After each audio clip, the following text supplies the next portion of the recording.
Республикадағы шаяшалар турасында прозаик Россияны писателер бірігіздің аралыс жазы Юрий Абумовтың «Ведьмина коса» аттық кендезі шон алынасыға арылған.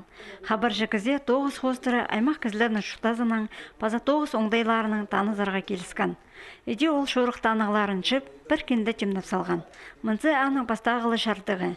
Соны екіншін сығарып аларға пөген бар. Юрий Абумов аның алынжа үст тоғы сығар салған.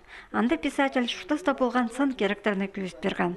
Еде мұнда шонның 1990-жылардағы ой немес шуқтазы.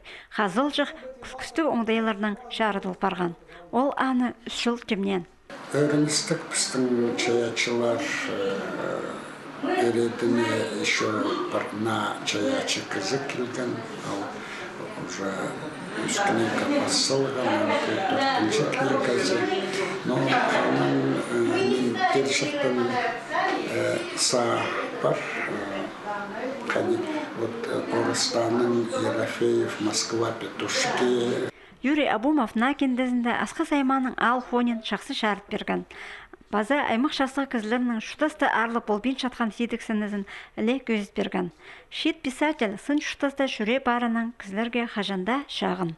Ол кіздің тоғасы, оның шоқтысы, қадеті шақсы неме табачы.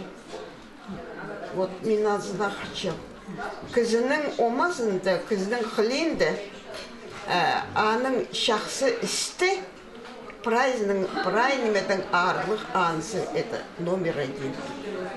Ценность человека. Шаяшы ұс Юрий Абумовтың на кендізі 500 тираштық жарық көрген. Ол көп кізінің хайын тарча, аны тархын істерін дешілі қығырарға шарир.